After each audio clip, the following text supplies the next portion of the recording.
Oke, seperti biasa kita melanjutkan pembahasan buku John Owen. Saya akan share bahan dari John Owen ini.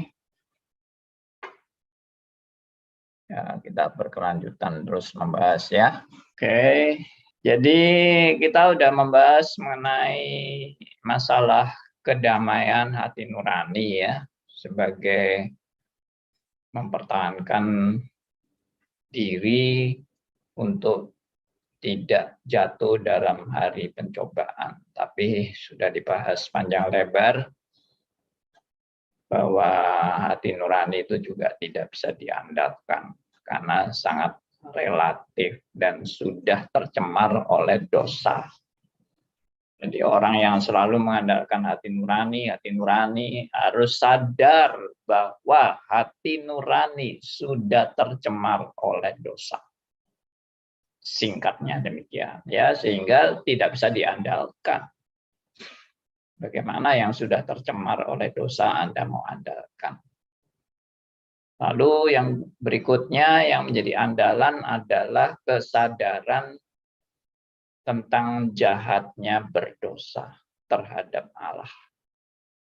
Kesadaran akan jahatnya berdosa terhadap Allah itu juga ada yang menganggap inilah penangkal yang tepat untuk bisa menghindari kejatuhan dalam dosa pada saat mengalami pencobaan. Yaitu kesadaran betapa jahatnya dosa itu terhadap Allah. Memang ini juga ada benarnya ya, ada benarnya, cuma nggak bisa diandalkan juga. Karena apa? Pada hari pencobaan terjadi, kesadaran itu bisa berkurang dan bahkan diremehkan. Ya, pada saat orang tergoda untuk melakukan pencobaan, tergoda untuk melakukan hal yang nggak benar di hadapan Tuhan, itu kesadaran akan betapa jahatnya dosa itu istilahnya tersingkirkan kesadaran itu. Jadi pengaruh dosanya itu sangat besar sekali sehingga kesadaran akan dosanya juga berkurang. Karena nafsu dosanya yang bertumbuh dengan subur.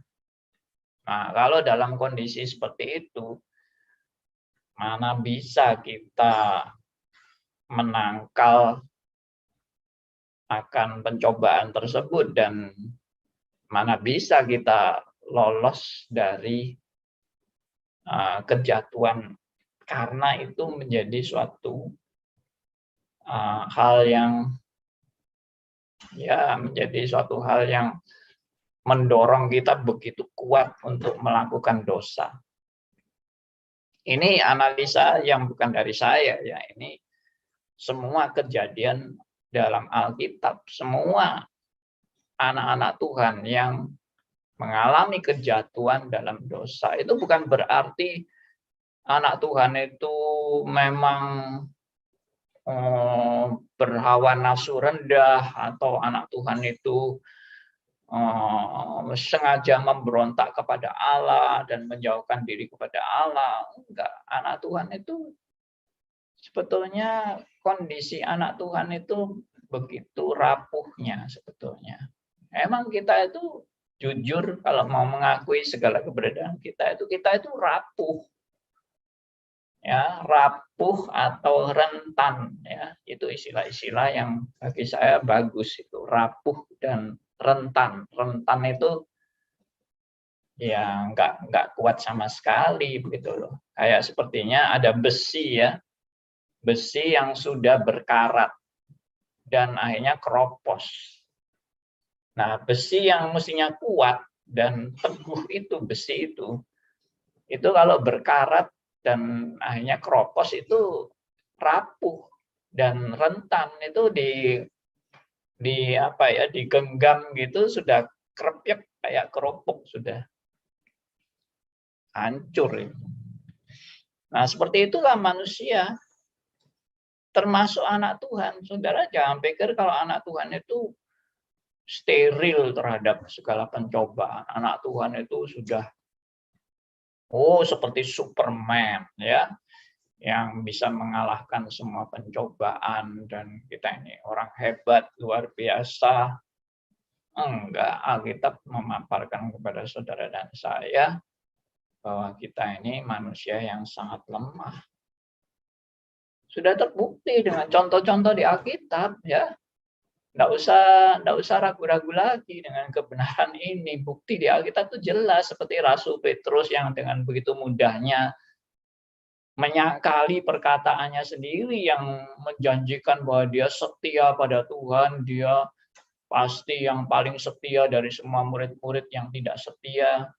Dia berkomitmen mau mati bagi Tuhan. Wah, omongan itu langsung lenyap pada saat pencobaan itu terjadi. Langsung habis itu omongan-omongan hebat itu. Makanya jangan menyombongkan diri gitu loh. Jangan merasa diri begitu hebat, gitu luar biasa. Kamu mengalami pencobaan-pencobaan yang waduh, menggoncangkan jiwa Anda, udah istilah bahasa Jawanya itu modar kamu. Modar habis. Ya, saya bukan nakut-nakuti dan bukan saya ini kurang iman tuh. Wah, orang yang bilang, wah Pak Andi ngomong kayak gini ini tidak punya iman ini Pak Andi ini. Emangnya ada yang punya iman, Anda yang hebat, ya coba aja.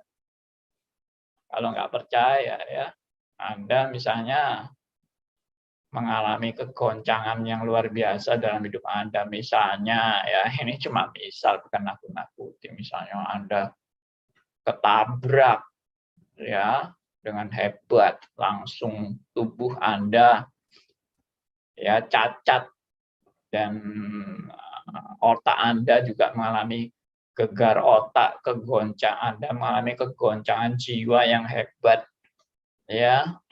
Anda betul-betul syok ya karena kecelakaan yang hebat itu. Anda sudah sampai jiwa Anda udah kacau balau waktu itu. Apalagi yang Anda mau andalkan dalam kekuatan diri Anda kalau dalam saat-saat seperti itu. Banyak orang yang omongnya gede, tapi waktu mengalami kegoncangan yang luar biasa itu langsung bungkam 1000 bahasa. Ya, makanya jangan omdo atau omde ya, omong gede atau omong doang gitu loh. Jangan ya. Kita itu disadarkan Tuhan bahwa kita itu rapuh itu tadi. Oke. Jadi memang kalau saya lihat ya mekanisme terjadinya pencobaan itu sepertinya menyingkirkan semua kehebatan doktrin atau iman atau kebanggaan yang menjadi pegangan hidup kita itu habis itu. Ya, seperti contohnya paling gampang itu Petrus lah ya. Bukan saya cuma mau nyoroti Petrus, enggak, tapi aplikasi yang nyata. Jadi Petrus itu begitu menerima ancaman, semua kebanggaan dari mulutnya dia yang begitu besar itu lenyap habis. Pada saat Petrus mengalami ancaman tuh habis semua omongan dia yang hebat-hebat itu. Termasuk bagaimana dia juga mengandalkan Kristus kan Rasul Petrus itu begitu mengandalkan Tuhan Yesusnya kan. Yesus Kristus itu andalan. Itu lenyap juga andalannya itu. Nah, kalau memang Petrus betul-betul mengandalkan Kristus pada waktu itu, oh dia nggak takut, dia ditanya, kamu siapa? Saya murid Kristus. Wah, dengan lantang akan bicara begitu. Tapi waduh, Petrus langsung menyangka, oh bukan, saya bukan apa-apa, ya, saya tidak kenal dia. Waduh, langsung habis deh. Jadi sebetulnya gambaran Petrus ini sangat real. Ya, gambaran Petrus ini sangat real, itu menunjukkan siapa saudara dan saya di hadapan Allah. Sangat real. Ya, enggak usah contoh-contoh yang lain lah. Ambil aja Petrus ini. Belum contoh yang lain seperti contoh Daud, contoh Salomo. Ya, oh, Papa hanya ambil contoh yang jelek-jelek. Coba contoh yang bagus deh, seperti Daniel, Sadra, Mesa, Abednego. Itu kan contoh yang hebat, Pak. Ya, saya tidak katakan bahwa semua perbuatan anak Tuhan itu jelek. Nggak ada yang anak Tuhan yang jadi satu perbuatannya betul-betul meneguhkan dan menguatkan kita. Ada, tapi itu nanti harus kita perhatikan dengan baik. Apakah itu kehebatan mereka? Apakah itu keunggulan mereka? Apakah itu prestasi mereka? Salah kalau Anda menilai itu prestasi, kehebatan anak Tuhan seperti Daniel, Sadra, Mesa, Abednego itu prestasi anak Tuhan yang gemilang, yang tidak akan jatuh dalam pencobaan. Seperti Yusuf juga digoda istri Potifar, tidak tergoyahkan. Yusuf itu betul-betul orang yang betul-betul punya iman yang hebat, iman yang luar biasa. Enggak seperti Daud. Wah, Daud kena orang mandi aja. Seperti Batsheba, langsung hancur Daud tuh imannya rendah, Yusuf imannya yang tinggi. Oh, itu analisa ngawur itu. Analisa ngawur, ya. Yusuf itu kalau Tuhan mau ini menarik anugerahnya bagi Yusuf, ya hancur juga Yusuf. Siapa Yusuf itu? Yusuf juga manusia biasa, bukan Superman. Ya, contoh paling jelas itu yang Superman itu adalah Elia. Elia itu hebat sekali, Superman sekali Elia itu, tanda petik ya. Kenapa Superman-nya? Bisa mendatangkan api dari surga. Ya. Lalu bisa ya macam-macam lah, hujan yang tidak turun sampai 3,5 tahun, ya toh. Dia berdoa supaya hujan turun, hebat kan? Tapi begitu Elia diancam oleh Isabel, langsung lenyap segala keberaniannya. Elia lari dan ketakutan dan menyembunyikan diri atas ancaman Isabel. Nah, itu juga menunjukkan betapa orang yang kelihatan hebat, kalau dia menerima pencobaan yang ya istilahnya mengandalkan bagaimana Elia, coba sih Elia yang hebat itu silahkan mengandalkan kekuatannya menghadapi pencobaan, hancur. Elia pun hancur, Yusuf pun kalau Tuhan mau uji dengan kekuatan Yusuf sendiri menghadapi pencobaan, hancur itu Yusuf itu. Saya bukan pesimis ya, saya bukan orang-orang yang juga skeptik dan tidak ada harapan. Enggak, salah. Anda menilai itu salah. Anda nggak ngerti maksud saya. Kenapa saya mau menunjukkan kelemahan-kelemahan ini? Karena itu realita. Memang manusia itu penuh dengan kelemahan dan kekurangan. Saudara dan saya juga. Bukan saya anggap, itu benar. Jadi tidak apa-apa, kita silahkan punya kelemahan dan kekurangan masing-masing. Itu normal. Enggak, saya juga tidak pernah ngomong kayak gitu. Oke ya, jadi ini semua mau menunjukkan kerapuhan dan manusia yang sangat serba rentan. Jangan sombong. Jangan merasa diri Anda adalah Superman. Ya, oke, kita masuk ke berikutnya. Jadi ini semua masih menggambarkan semua andalan-andalan tuh, aduh sudahlah, ternyata itu bukan andalan gitu loh. Andalan nahati nurani, andalan kesadaran akan betapa jahatnya dosa itu ternyata ya memang bagus kalau nggak ada apa-apa sih.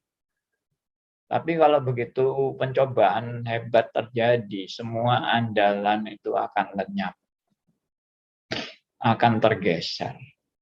Ya saudara bayangkan aja lah, misalnya Daud itu waktu tergoda dengan Batsheba, apakah dia mengandalkan Tuhan? Waktu dia tergoda dengan Batsheba, apakah Daud waktu itu menyandarkan diri pada hati nurani? Dan Daud juga benar-benar dikuasai dengan kesadaran bahwa dosa itu amat jahat di mata Tuhan. Waktu dia tergoda dengan Batsheba, oh ya sudah, tergeser semua. Makanya jangan sombong. Omongan saya ini bukan dari saya, dari Alkitab. Alkitab yang mau mengingatkan Anda dan saya untuk jangan sombong. Ya, oke. Saya sudah bolak-balik ngomong kayak gini ya, mungkin saudara juga bosan. Semoga tidak bosan, karena kita selalu sombong. Orang yang sadar dirinya selalu sombong. Kalau diingatkan jangan sombong, oh bersyukur. Ya, saya memang selalu orang yang condong sombong. Dan saya kalau diingatkan jangan sombong, saya bersyukur, berterima kasih. Karena kalau saya tidak diingatkan, saya lupa diri. Saya lupa diri. Manusia itu seringkali lupa ingatan. Ada virus lupa itu. Ya, lupa kalau saya ini manusia biasa. Lupa kalau saya ini begitu rapuh dan rentan. Oke, yang B. Ya, tolong bisa ada yang mau bacakan yang B ini. Silakan.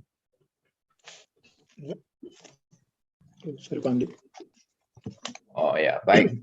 Silakan Pak Johan. Ya. Kuasa pencobaan untuk menggelapkan akal budi. Pengaruh minuman keras berdampak pada pertimbangan manusia. Hosea 4 ayat 11.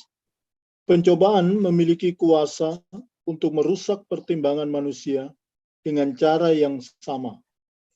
Penguasa dunia ini membutakan akal budi orang-orang yang tidak percaya kepada Injil, sehingga mereka tidak dapat melihat kemuliaan Kristus.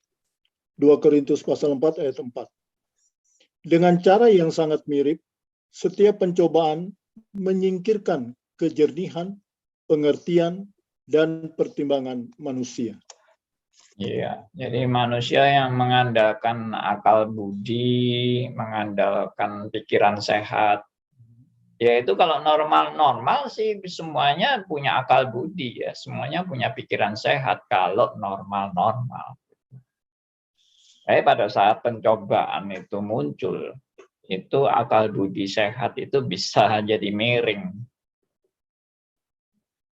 Istilahnya ya yang sehat tuh jadi sakit itu akal budinya itu. Karena pencobaan yang datang, dan itu seperti badai yang muncul ya, yang memporak-porandakan semua rumah yang tertata dengan baik. Ya, ada rumah-rumah yang tertata dengan baik, lalu badai itu muncul, ambiar semua ya, rontok semua itu. Karena ternyata rumah yang kelihatan baik dan bagus itu, tertata dengan baik dan bagus itu ternyata rapuh. Ya, nah itulah manusia yang rapuh gitu. Saudara ini bukan bangunan yang kokoh yang tidak tergoyahkan oleh segala badai, ya, tofan, tsunami, tidak tergoyahkan. Enggak, saudara, ini bukan tidak tergoyahkan. Yang tidak tergoyahkan itu batu karang yang teguh. Itulah Kristus yang tidak tergoyahkan. Kalau saudara dan saya itu, aduh, habis, ya toh. Kena tsunami habis, kena gempa bumi hancur. Itulah saudara dan saya yang rentan. Ya. Jadi jangan mengandalkan akal budi Anda. Itu habis akal budi pun habis. Tadi saya bilang kan ada hati nurani. Itu juga habis hati nurani, ya. Lalu mau mengandalkan apa itu, wah, dosa itu amat jahat, ya, dosa itu kesadaran bahwa dosa amat jahat itu juga tergeser, akal budi juga tergeser, semua tergeser. Nggak ada dasar yang teguh dalam diri manusia itu sendiri, nggak ada. Dasar yang teguh itu ya hanya Kristus. Makanya sekali lagi jangan sombong. Sebetulnya untuk apa sih ditunjukkan dosa Daud? Untuk apa ditunjukkan dosa Salomo? Untuk apa ditunjukkan dosa Petrus? Ya, meskipun Paulus tidak kelihatan dosanya, tapi bukan berarti Paulus nggak punya dosa. Untuk apa ditunjukkan dosanya Abraham? Semua itu mau menunjukkan manusia itu nggak ada yang bisa diandalkan. Semua manusia tidak ada yang bisa diandalkan. Termasuk hamba Tuhan yang jadi idola Anda atau yang di mata Anda hamba Tuhan itu begitu sempurnanya, itu pun tidak bisa diandalkan. Itu bodoh itu. Kalau kita selalu mengandalkan manusia. Alkitab tidak mengajarkan saudara dan saya untuk mengandalkan. Bukan juga lalu kita tidak mau percaya kepada semua manusia. Bukan juga kita lalu tidak mau dengar semua kata-kata manusia. Tuhan pakai. Tuhan pakai. Meskipun dia itu rentan, dia itu manusia biasa, dia itu bahkan manusia yang jatuh dalam dosa. Tuhan bisa pakai. Dan itu juga Alkitab. Tidak berarti kalau Daud sudah jatuh dalam dosa, Tuhan tidak mau pakai Daud lagi, dibuang, dihabisin, selesai. Petrus sudah jatuh dalam dosa, dibuang, dihabisin, selesai. Enggak. Tuhan pakai. Tapi tidak berarti saudara jangan begini ya, manusia seringkali ekstrim kiri, ekstrim kanan. Oh ya sudah, kita dosa aja, toh Tuhan tetap pakai kita. Enggak, itu bukan pikiran yang benar juga. Enggak ada di Alkitab. Ya sudah, dosa-dosalah terus. Toh Tuhan tetap pakai kamu. Itu juga enggak benar ya. Saya harap saudara sudah jelas ini dalam hal-hal kebenaran seperti ini. Jangan menyalahgunakan ya anugerah Tuhan untuk Anda berkanjang dalam dosa. Itu Alkitab juga mengingatkan saudara dan saya. Bukan karena anugerah Tuhan lalu kita silahkan lampiaskan segala dosamu karena semua adalah anugerahnya. Itu juga diperingatkan dalam Alkitab. Itu tidak benar. Tapi itu tadi yang saya bilang bahwa manusia pada dasarnya itu enggak ada yang bisa diandalkan. Makanya jangan mengandalkan manusia, tapi apakah manusia yang tidak kita andalkan ini bisa dipakai Tuhan? Bisa. Bisa menjadi saluran berkat? Bisa. Kalau Tuhan mau pakai. Petrus yang penuh dengan kelemahan dan kekurangan, Tuhan pakai Petrus jadi saluran berkat. Rasul Paulus yang juga penuh dengan kelemahan dan kekurangan, Tuhan pakai Rasul Paulus untuk jadi saluran berkat. Nah, jadi juga jangan ekstrim lalu saya tidak mau dengar siapapun, hamba Tuhan siapapun saya tidak mau dengar karena mereka juga manusia berdosa.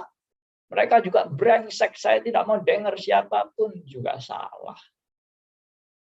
Ya. Jadi Jangan saudara bilang, wah ini salah, itu salah, mana yang benar?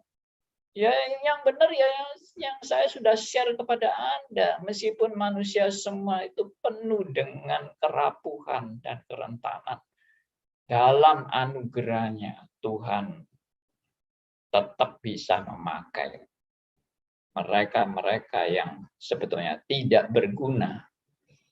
Dan sampah ini Tuhan bisa pakai menjadi saluran berkat.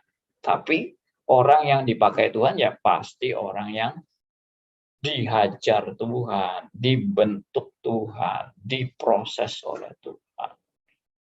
Itu kebenarannya. Ya. Jadi Rasul Paulus juga sadar bahwa dia waktu memberitakan kebenaran ini, harta itu disimpan di bejana tanah liat.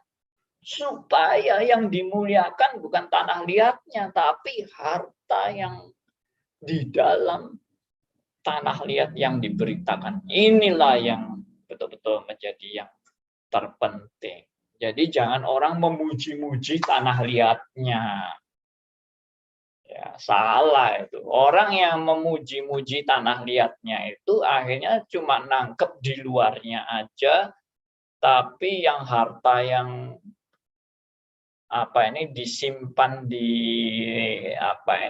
bejana tanah liat ini justru nggak dilihat hartanya, yang dilihat ini tanah liatnya, yang dipuji-puji tanah liatnya. Ya salah. Ya, itu pun aja Paulus sudah jelas-jelas mengatakan tanah liat, kami ini cuma tanah liat, tapi kami memberitakan harta yang tak ternilai harga, supaya yang dipuji dan dimuliakan bukan tanah liatnya, tapi harta yang luar biasa tak ternilai. Puji Tuhan ya. Kita boleh mengenal kebenaran-kebenaran seperti ini sehingga kita tidak salah di dalam belajar mengutamakan kebenaran yang sesungguhnya. Ya, kalau saya lihat tidak sedikit jemaat yang mendewa-dewakan hamba Tuhannya, memberhalakan hamba Tuhannya, ya, yang sudah buta-buta, pokoknya menerima apapun kata hamba Tuhannya, tidak perlu diuji lagi, tidak perlu diteliti lagi, ini benar atau tidak benar.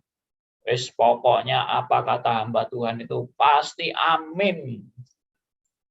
Nah, itu juga kebodohan. Seperti itu. Saya kalau ngomong-ngomong kayak gini bukan berarti saya merasa diri saya yang paling pinter, dan tidak. Saya betul-betul sadar bahwa saya ini juga bodoh.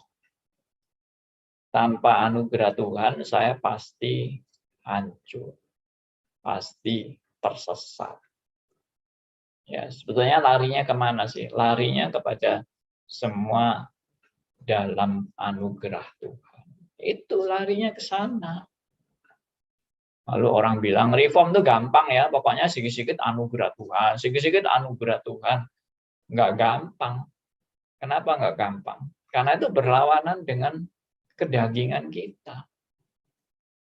Kedagingan kita selalu mengandalkan kemampuan si aku, prestasi si aku, kehebatan si aku, ya, karya-karya si aku, kebanggaan si aku.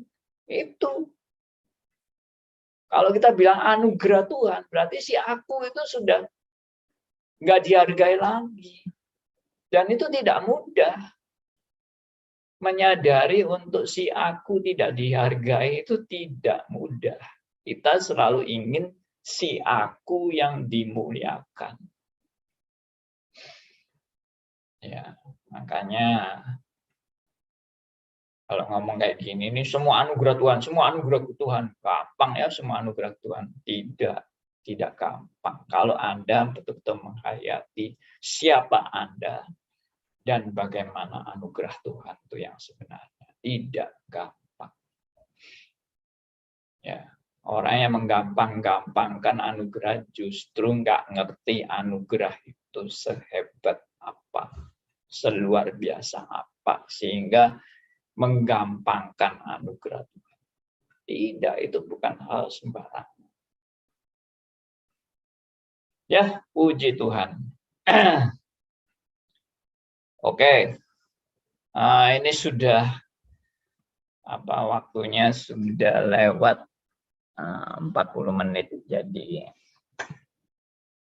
kita akan masuk pada diskusi aja supaya rekan-rekan juga bisa ada bagian untuk berdialog. Silakan Pak Aryo, sudah siap nih. Jadi perannya, karena keduanya diberi peran oleh Alkitab, yaitu manusia dan Allah, seperti mungkin salib itu mungkin vertikal, horizontal mungkin barangkali ya. Tapi persisnya dua peran yang memang diberi peran itu pasnya ketemunya di mana itu Pak? Maksudnya manusia diberi peran, tapi ya juga teman-teman. Ya. Nah, itu pasnya salib itu ketemu di titiknya di mana titiknya itu Pak? Titiknya itu ya di anugerah Tuhan, Pak. Ya. Jadi kalau nggak ada anugerah Tuhan, ya nol semua, nggak ada artinya, semua habis lenyap. Jadi memang manusia itu seringkali tanpa sadar mengandalkan hal-hal yang bersifat sementara, lalu itu menjadi pegangan bagi hidupnya dia. Nah, Tuhan mau tunjukkan hal-hal yang jadi pegangan kamu itu rapuh. Itu sesuatu yang rapuh. Itu tadi mengandalkan hati nurani, mengandalkan kesadaran akan dosa, lalu bagaimana aku anugerah Tuhan yang sudah begitu besar, masa aku khianati dengan dosa-dosa yang rendah ini. Nah, itu iya kalau sadar. Masalahnya itu loh, kalau kita sadar, kita itu bisa berpikir yang sehat seperti itu. Tapi kalau orang sudah namanya mabuk, dikasih mabuk, mabuk anggur, itu pikirannya sudah nggak normal lagi pikirannya. Semua kesadaran itu sepertinya tersingkirkan. Kesadaran akan dosa, kesadaran akan statusku sebagai hamba Tuhan, kesadaran bahwa aku ini anak Tuhan yang harus menjadi saksi bagi kemuliaannya. Kesadarannya itu tergeser waktu pencobaan hadir, bagaikan badai, tsunami yang begitu mengerikan. Siapa yang bisa bertahan? Nggak ada. Nah, lalu Pak Aryo bilang, lalu titik temunya di mana? Titik temunya ya semua kembali kepada belas kasihan dan anugerah Tuhan. Kalau nggak ada belas kasihan anugerah Tuhan, saudara dan saya sudah lenyap. Habis, benar-benar habis. Jadi akhirnya prakteknya yang terjadi adalah manusia menerjang, mesti gitu akhirnya. Jadi akhirnya yang terjadi adalah titik temunya adalah manusia itu menerjang. Nah, nek bisa menerjang terus baru minta itu kesadaran. Jadi artinya sudah terjadi jatuh baru sadar siapa manusia sadar. Itu. Jadi selalu gitu. Akhirnya titik temunya terjang dulu. Selalu gitu. Kebentur, nah baru nanti itu jadi pelajaran yang akhirnya berkata, oleh baik aku bisa selamat. Kira-kira persisnya kejadian gitu Pak, titik-titiknya itu. Iya. Terjang dulu tidak. Nah, kadang-kadang kalau kita tidak pernah ngalami, kita tuh rasa, oh aku tidak kayak dia, ya toh, aku ini hebat. Aku tidak kayak Daud. Daud itu goblok, Daud itu. Gua lebih pintar dari Daud. Siapa kamu? Selalu lebih diulang pintar terus dari kok Pak. Selalu sejarah diulang terus. Iya, betul. Sama terus titik yang ditembusnya tuh, titik yang diterjangnya itu sama, diulang-ulang terus dari generasi ke generasi oleh siapapun, baleninya sama, dan akhirnya baru Pak only Aryo, by grace. Iya, benar. itu kan puji Tuhan. selalu menunjukkan bahwa total depravity itu, nah kerusakan total manusia itu yang selalu supaya kita tidak lupa total Iya. depravity, iya Kak Pak Andi? Iya, betul. Ya, manusia itu nggak ada apa-apanya lah.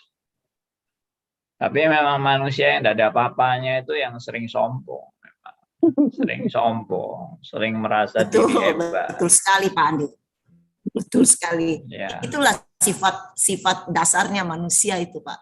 Sombongnya bukan main. nah itu salah satu cara Tuhan mendidik. Ya ditunjukkan, kamu ini sebenarnya siapa. Lah itu sama Tuhan ditunjukkan. Itu Alkitab itu. Semua sudah dipaparkan dalam Alkitab. Pengalaman Rasul Paulus itu sudah paling betul sudah. Pada saat saya mau berbuat baik, saya mesti melakukan kejahatan. Iya, betul. Itu resiko juga orang yang mendapatkan penglihatan pasti dapat itu juga. Pasti siap-siap untuk di ini. Ini Pak Titus yang ngomong juga ya Pak Andi, dia bilang orang yang dapat maksudnya berkat yang penglihatan yang itu siap-siap untuk dapat duri dalam daging. Betul. Jadi selalu jatuh itu perlu kelihatannya jadinya. Kelihatannya kok jadi selalu jatuh dan selalu itu diperlukan memangnya. Iya. Betul. Itu jadi salah satu sarana Tuhan membentuk kita semua. Siapakah kita di hadapan Allah? Jangan menyombongkan diri, jangan bangga dengan kemampuanmu, dengan prestasimu. Ya. Tapi itu saya juga melihat itu juga kelihatannya kan sakit ya. Kalau orang jatuh itu kan sakitnya. Tapi itu juga salah satu bentuk kasih Tuhan. Mau mengingatkan siapa kita sebenarnya di hadapan Tuhan. Justru orang yang merasa dirinya hebat terus, nggak pernah jatuh, ya luar biasa imannya, moralnya juga luar biasa. Wah, itu malah mengerikan. Benar. Yang merasa dirinya lebih saleh dari orang lain, lebih suci dari orang lain, ya lebih benar dari orang lain. Wah, itu mengerikan ya. Dan kalau Tuhan kasih kita kesadaran itu baru namanya anugerah. Only by grace, kesadaran yang Tuhan kerjakan melalui Roh Kudus. Bukan kita yang sadar akan diri kita sendiri. Roh Kudus yang membuka mata rohani kita. Pola pendidikan yang terbuat dari manusia kelihatannya ya wes harus gitu. Pola pendidikannya Pak harus jatuh bangun terus. Itu pola yang kekal. Itu ada tujuannya Pak Aryo, yaitu supaya Pak Aryo juga naik kelas dengan saya gitu. Iya, makanya jatuh lalu bangun. Kalau tidak di kelas TK terus, jatuh terus. Iya. Dan bangunnya harus naik. Iya, itu 2 seperti tingkat dari kejatuhannya. Ya harus naik terus progresif naik. Iya, betul. Belajarnya dari jatuhnya itu. Yes. Bu Deviana mau bicara silakan. Andi, kadang kejatuhan orang yang percaya itu bisa membuat batu sandungan ya bagi orang lain. Itu gimana, Pak? Padahal batu itu sandungan. Iya. Oke, saya bahas ya batu sandungan. Batu sandungan itu memang seringkali dijadikan seperti istilah batu sandungan itu dijadikan benteng untuk orang Kristen tidak boleh jatuh dalam dosa. Karena itu akan menjadi batu sandungan. Nah, lalu kalau begitu ya siapa yang tidak jadi batu sandungan? Daud juga batu sandungan, Paulus juga batu sandungan, Petrus juga batu sandungan, ya toh. Salomo juga batu sandungan, Abraham juga batu sandungan. Ya semua batu sandungan. Siapa yang nggak jadi batu sandungan? Siapa yang sanggup untuk Anda benar-benar tidak jadi batu sandungan? Bukan saya sebaliknya mengatakan, ya sudah jadilah batu sandungan, nggak apa-apa. Bukan. Maksud saya itu apa sih sebetulnya konsep jangan jadi batu sandungan? Itu Betul, Pak. kalau dalam arti kita itu sengaja kan berbuat hal-hal yang kita hanya mikirkan nafsu kita sendiri, tidak memikirkan keberatan hati nurani orang lain. Itu kan bicara soal makanan yang dipersembahkan kepada berhala. Jangan mentang-mentang kamu itu punya iman bahwa segala makanan halal, pokoknya kamu makan aja, kamu tidak peduli keberatan hati nurani orang lain. Nah, itu ditulis jangan perbuatanmu sampai jadi batu sandungan. Ya, tapi siapa yang mampu betul-betul hidup tanpa menjadi batu sandungan? Bahkan Alkitab pun juga menulis salib Kristus itu loh juga jadi batu sandungan. Jadi batu sandungan bagi orang-orang yang bukan pilihan. Itu salib Kristus jadi batu sandungan. Mestinya Kristus itu nggak usah disalib. Mestinya Kristus itu penuh dengan kemenangan, ya toh. Kristus itu harus menunjukkan kehebatannya, kekuatannya, kedahsyatannya. Semua dikalahkan oleh Kristus, baru itu tidak jadi batu sandungan. Tapi kalau salib, aduh, Kristus ditelanjangi, Kristus kemudian tidak berdaya, disalib itu bahkan mati. Itu gimana? Itu jadi batu sandungan itu. Iya, jadi batu sandungan bagi orang yang berorientasi kepada hal-hal lahiriah. Dia tidak menangkap makna rohani dari karya Kristus. Ya. Nah, justru batu sandungan ini dipakai Allah. Ya, salib yang adalah batu sandungan malah dipakai Allah untuk jadi berkat bagi orang-orang pilihannya. Itu. Begitu juga ajaran reform ya Pak Andi, banyak menjadi batu sandungan bagi seperti kaum karismatik atau yang orang-orang yang tidak bisa terima begitu. Itu kan batu sandungan juga bagi mereka. Betul. Jadi batu sandungan. Kita mengomongnya kebenaran, disangka kita ini bicara yang memusuhi orang gitu. Tujuan kita ini mau membagikan kebenaran, tapi nangkepnya, kamu memusuhi saya ya, menyerang saya ya. Enggak, aku memang mau beritakan kebenaran yang sungguh-sungguh dari Alkitab dan supaya kamu juga dapat berkat. Tapi kalau orang yang terbuka mata rohaninya, iya ya, ini betul-betul kebenarannya. Kan gitu kan. Kan enggak jadi batu sandungan. Jadi batu sandungan bagi siapa dan tidak menjadi batu sandungan bagi siapa. Nah, jadi nggak usah nyalahkan batu sandungan, Pak. Kita sendiri terus buat batu sandungan kita sendiri kok. Nggak usah dapat batu sandungan dari siapapun. Kita ini produsen batu sandungan yang kekal, nggak ada habisnya. Nggak usah repot, batu sandungan. Lawang kita sendiri buat batu sandunganku sendiri kok. Benar. Nggak ada ABC, nggak usah nyalahin orang lain lah. Betul, nggak usah menyalahkan. Alkitab tuh bilang apa ya? Kalau kita orang yang sungguh-sungguh, maksudnya dalam anugerah Tuhan, ya sungguh-sungguh bersandar kepada anugerahnya, kita tidak akan tersandung. Nah, perhatikan itu. Jadi kita tidak akan tersandung kalau kita berjalan di dalam anugerahnya. Jadi orang-orang yang tersandung itu ya karena orang-orang itu hanya mengandalkan hikmatnya sendiri sampai dia tersandung. Bukan berarti lalu orang Kristen sembarangan boleh berbuat sembarangan loh ya, bukan. Jangan salah paham. Tapi kita mau benar-benar terhindar dari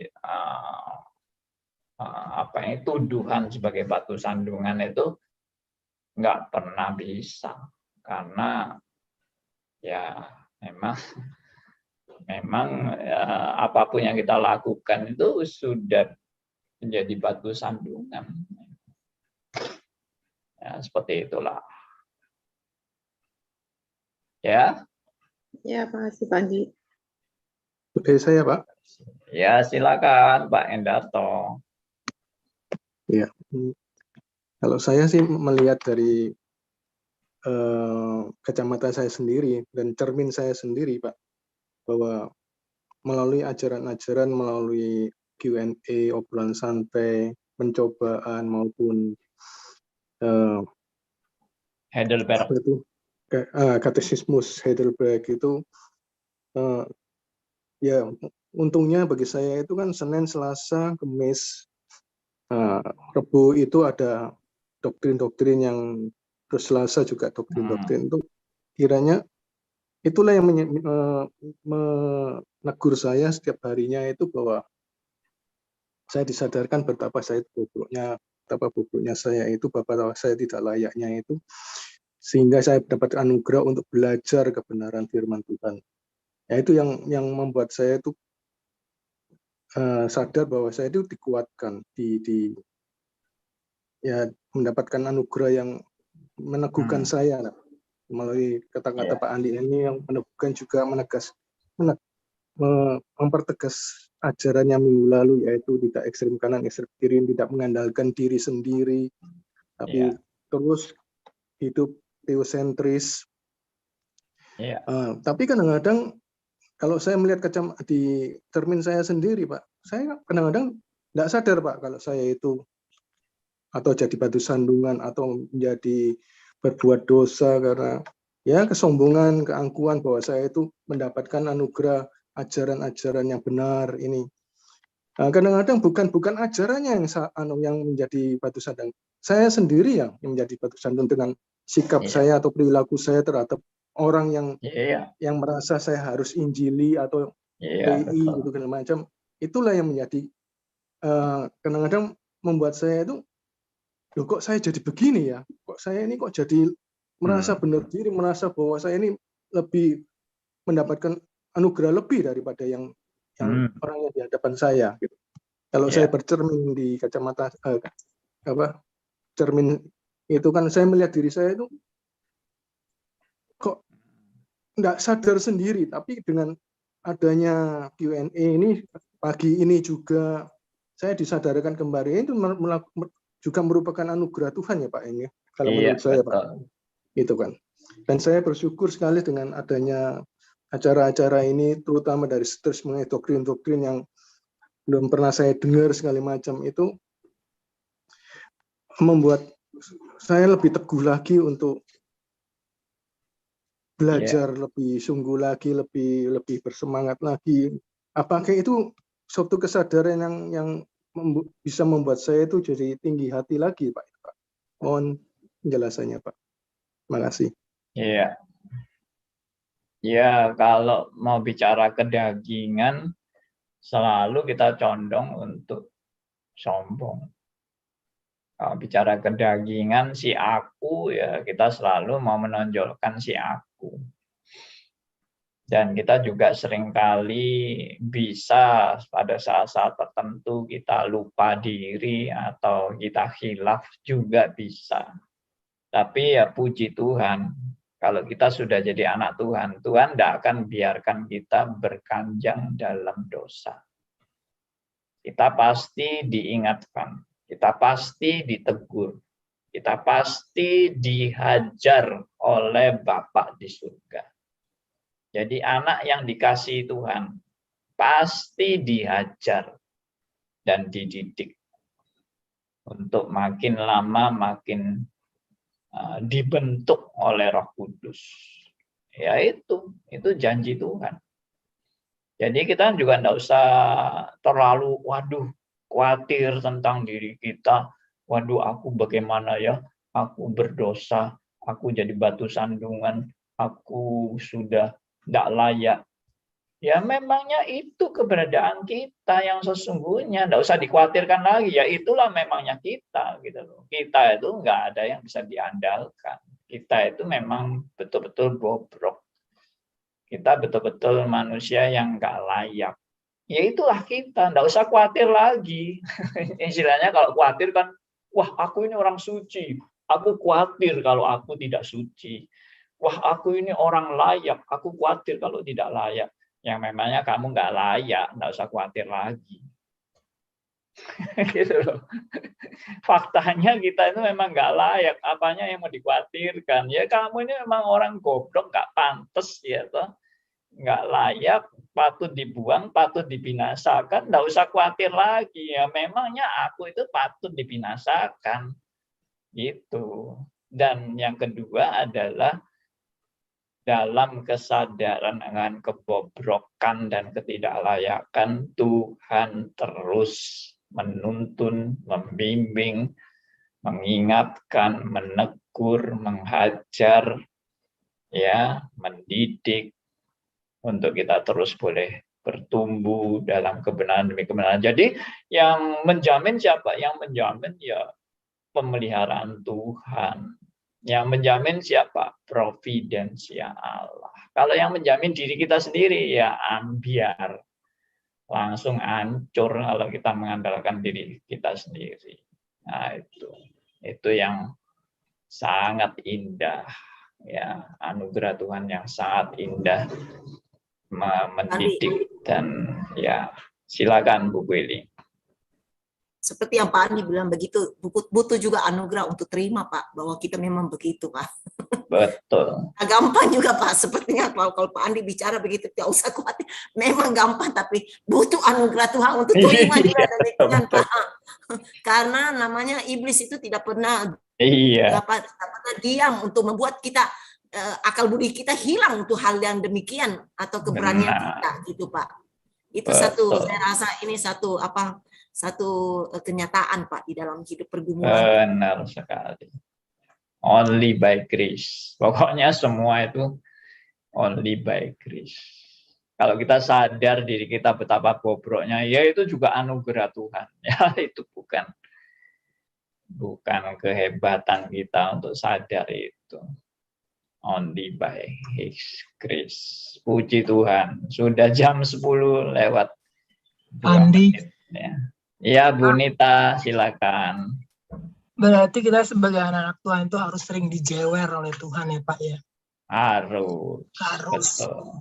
Karena kalau tidak dijewer, kalau tidak dihajar, dididik, kita bisa jadi lupa diri. Benar. Siapa diri kita sebenarnya. Benar sekali. Jadi kelemahan yang ada pada diri kita, kedegilan, kemunafikan, kenajisan itu Tuhan Tuhan ingin tunjukkan bahwa kau tuh ini loh. Kau tuh harus bersandar pada saya. Jangan mau sendiri. Jadi padahal kita seringkali seperti tadi Pak Aryo bilang jatuh bangun, Pak Hendarto juga bilang kadang dengan diri sendiri. Kadang-kadang saya juga secara pribadi Pak, kadang-kadang malu sama Tuhan. Tuhan, aku tuh nggak bisa berikan apa-apa yang terbaik. Tapi aku percaya kau tidak pernah meninggalkan aku. Tapi bukan berarti kita terus berkanjang dalam dosa. Kita harus terus minta pimpinan Roh Kudus. Agar kita juga kedablekan kita ini harus disadarkan terus, Pak. Bahwa kita sebenarnya itu tidak ada apa-apanya. Tidak mungkin berbuat sesuatu tanpa anugerah Tuhan. Tidak mungkin melakukan untuk kemuliaan Dia itu tanpa pertolongan Dia. Semuanya itu memang hanya belas kasihan. Hanya anugerah Tuhan. Ya. Amin, Pak. Amin. Oke. Terima kasih buat teman-teman yang sudah bersaksi, sudah bertanya, berdiskusi, memberikan sharing-sharingnya. Semua untuk meneguhkan kita betapa kita ini manusia yang rapuh, dan tanpa anugerah Tuhan kita pasti hancur berantakan. Terpujilah nama Tuhan yang selalu mengingatkan dan menyadarkan, menginsyafkan kita. Kita akan tutup dalam doa dan kita bersyukur atas anugerahnya. Saya minta yang tutup dalam doa itu